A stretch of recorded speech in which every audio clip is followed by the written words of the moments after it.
Hey everybody, this is Isaiah and welcome back to Magic System Monday. Today I want to talk about something that I mentioned partially in another video, but it's a topic that I think is deserving of its own video, and that would be something I'd like to call threat cost. Now, if you're a writer or a world builder yourself, you're probably not unfamiliar with the term cost. I like to use the term dramatic cost because it's more specific. Now, there are plenty of magic systems where there are actual limits, or there are finite resources that you utilize to use the power, or create some kind of effect.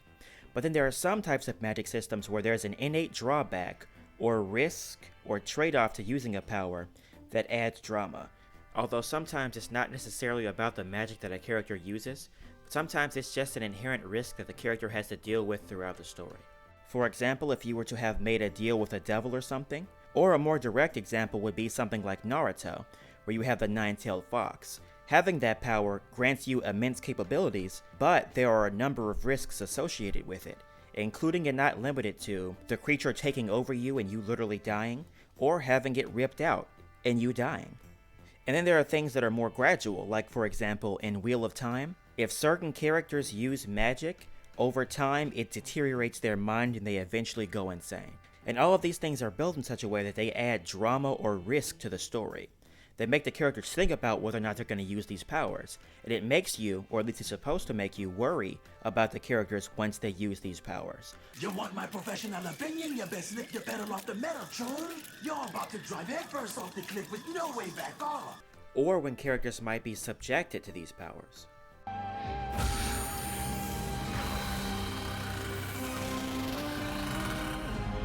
Oh no, Naruto went out of control, what's gonna happen? But unfortunately, writers don't always use this idea well, and that's when we get threat cost, or as I sometimes call it, fake cost. Now, to put it in the most simple terms possible, threat cost is when a writer makes a dramatic cost so dramatic, so story-changing, so strenuous, that he basically refuses to use it, or gives the characters copious amounts of plot armor to survive it. After all, how can you write a story about a main character who has to struggle with the risk of being consumed by a demon if, at some point in the story, he gets consumed by that demon? At that point, theoretically speaking at least, the story is over. So some writers end up being afraid to allow that risk to actually come into play, and as a result, they just like to dangle it over the heads of the viewers. Oh no, it's gonna get you, it's dangerous, instead of actually letting it matter. The writers would do several things to remind the viewers that that risk is technically still at play. For example, if it's something that directly affects a character's body, they may pass out conveniently after the danger is over, or they'll get a nosebleed or something. Sometimes they'll fall out or hurt themselves in a minor way that is easily recoverable, almost always in situations where they're out of direct danger. And sometimes the writer would just settle for having other characters constantly bring it up. But in reality, in most of these occasions, the risk doesn't really mean anything, it's just window dressing. It's just flavor to add a little bit of drama to the world moment by moment. Now, generally speaking, when a writer is using threat cost, that is to say a cost that is not really real, it's not going to matter in the story most of the time, they're only going to end up using it in a number of scenarios. The first is as an establishing shot, either at the beginning of a story, at the beginning of when that risk is introduced, or if a new book or installment in that story or a new story arc comes out, then they will often create these big spectacles to remind you that that cost or threat still exists. An example of this would be in Naruto Shippuden. Even though Shippuden is technically part 2 of Naruto, in the first 2 arcs of Shippuden, the writer goes through a lot of trouble to remind us that the nine-tailed fox is a part of Naruto and it's still a threat. And he does this by having him spaz out in both story arcs. Another example of this is My Hero Academia. In that series, Deku, the main character, has a power that's really strong but isn't really built for his body, so most of the time when he uses it or overuses it, he hurts himself. The problem with this is, his injuries recover more often than not perfectly fine. Even if he does have lasting scars or wounds, his performance is never affected, and the writer just likes to dangle the idea of permanent damage over our heads. Now, the second occurrence of this is probably the most obvious. That is when a writer is basically done with a character, they're not relevant anymore, or he decides that it's time for that character to die, which usually only happens with a select few characters. Now, the typical problem with threat cost is that whenever you make something very, very dramatic or life-altering to the characters, the viewers have a tendency of having a disbelief that you as a writer are actually going to use it in a way that matters, because it would warp your story more than you want it to. And we as viewers know that, and you as a writer know that we know that. So what are you going to do now that you know there's a standard raised against you that we believe there's a line you won't cross? The first thing you're going to do to prove it matters is cross that line. Usually this involves killing a character or completely debilitating that character. Now, if you're no stranger to fiction like myself, you know that writers tend to do this when that character's shelf life is either over or that character's relevance comes to an end. They tend to not use that character after that, and this ends up happening usually to only a select few characters or when the story is over. Now, there are a lot of examples of this, but one I want to bring up is Itachi from Naruto. Itachi, because he was constantly using his Mangekyo Sharingan, was constantly going further and further into blindness, and by the time he died in the story, he had gone completely blind. So how did the writer get rid of that character, knowing that the character he was currently fighting, Sasuke, wasn't strong enough to actually defeat him? He decided to introduce an illness that Itachi had allegedly been sick all along, and he conveniently just crapped out at the moment that they were fighting.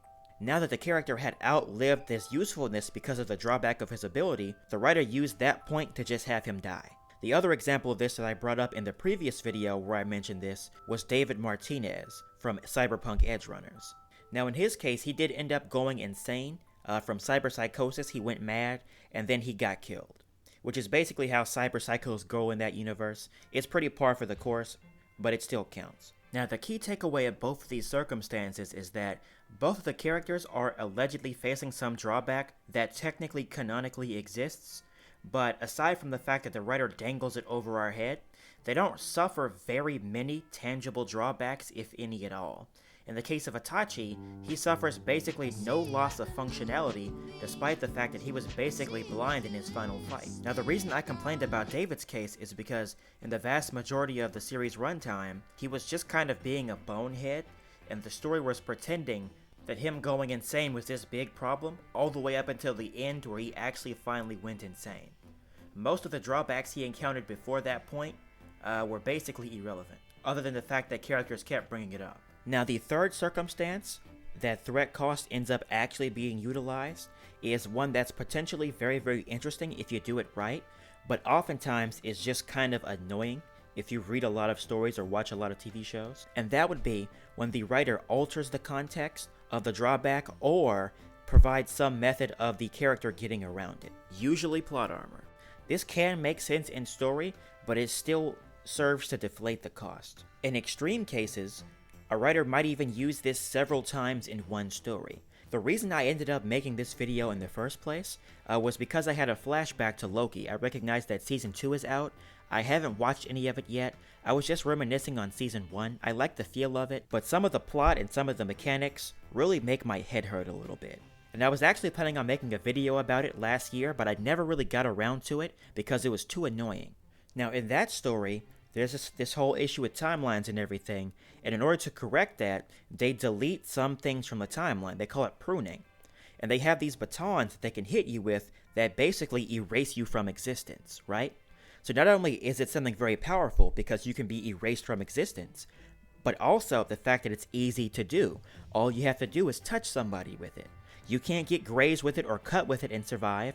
It's super easy. Just as long as it makes contact, that's it. You're unexisted. And my first thought when I saw this was that, oh, they made it so dramatic that there's no way they'll actually hit Loki with it, right? But my second thought was, most likely what's going to happen is they're going to hit him with it, he's going to get deleted, but it turns out there's some way of getting around getting deleted, or people don't get deleted in the first place. And they're going to use that as a plot device to milk the drama, to make it look like they were willing to go there because they were bold, when in reality, they just found some way around it. There's no way they get rid of such an important character.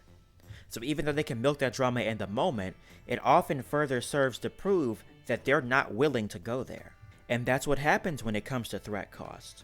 The writers will come up with many ways of faking you out, when in reality, they don't actually have the stones to do it. They'll milk the drama like they do, but ultimately it ends up either not mattering or they end up coming up with a way around it. But obviously this begs a bit of a question, doesn't it? And that question would be, how do you make a dramatic cost without the risk of making it a threat cost? The obvious one is to have balls and go there, right? But let's be honest, plot armor exists. We have these characters for a reason. We can't always just throw these super dramatic effects at them, knowing that it'll kill them or it'll end the story early or something like that. So how do you have dramatic costs and then not ruin it? If any of y'all have advice on that in the comment section, please feel free to comment that, but I do have a simple way of doing that myself. However, the video is getting kind of long, and I think it's best that I wrap it up here. And perhaps I'll have to share my opinion a different day. Until that day comes, this is Isaiah from Magic System Monday, and Get out of here! I'll see you guys later.